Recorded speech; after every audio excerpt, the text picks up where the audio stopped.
Hi, my name is Brian Jacobs. I'm with Macro Solutions. I'm the Director of Department of Defense Accounts and Intelligence Solutions.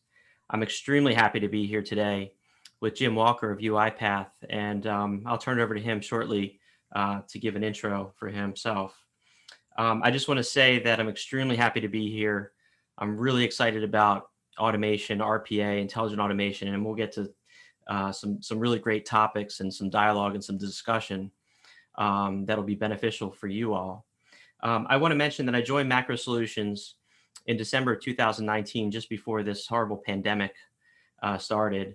And before that, I was a Department of the Army civilian leader for over 14 years, working for Headquarters Department of the Army primarily, although we did support pretty much every Army organization.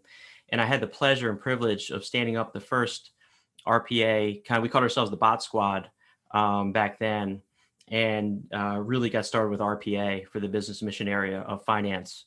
And so really excited to be here. We got some things to cover. I'm going to turn it over to Jim for an introduction for himself.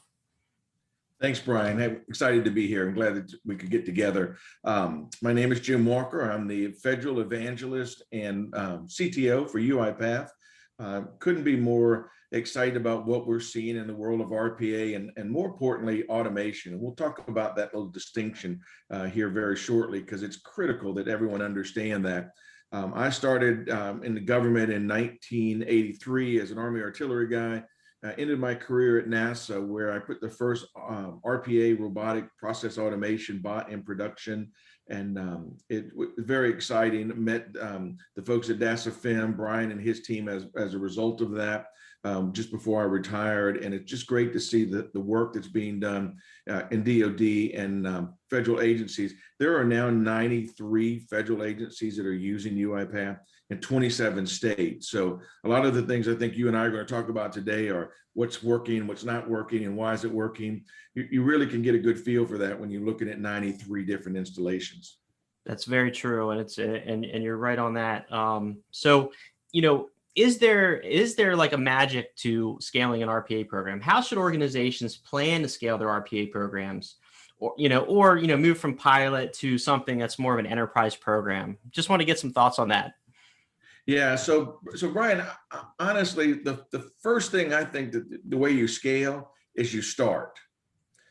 There are two big agencies, civilian agencies, and it was a beautiful plan that I wish somebody would have planned. One of the agencies says we cannot move forward until we have our governance model in place.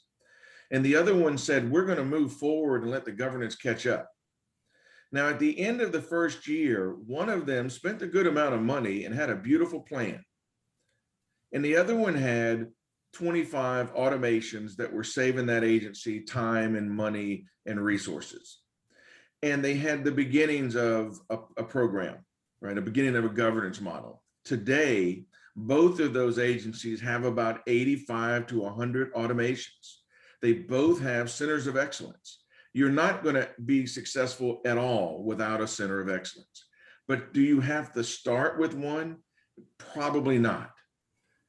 You can, but you could get 25 automations in place and have them doing something. And I find it's a whole lot easier to understand the problems if we're seeing them versus, well, we need governance that does this, this, and this. Well, suddenly it starts to look like old school IT. Instead of what can we do to make the governance lightweight and flexible, right? And you've seen a bunch of stuff. So what are your thoughts? Just go get started or get a good process going? It's so interesting that you say this because I'm on the side of flexibility. It really depends on the organization. It depends on engagement from stakeholders. And I think governance is definitely important in environments that kind of need governance. However, to your point, to get started, that is hugely, hugely important because we can play in the governance planning stage all day long, but until we actually get started, you might need that, a little bit of momentum getting started, and that can kind of help, things, equalize over time. So one thing that, that I'm about, and I know Macro Solutions, we're extremely flexible, and we want to understand our our clients and customers, because not everybody comes from the same environment. And, while the goals may be similar, there's different ways to tackle it. So I 100% agree with you. One other thing too, I'd like to just kind of bring in is engagement with functional leaders. Functional, and leaders, when I say a leader, any stakeholder, any person in an organization is a leader, right? People that have influence, people that understand some of the problems and challenges and what they want to do and how to apply RPA.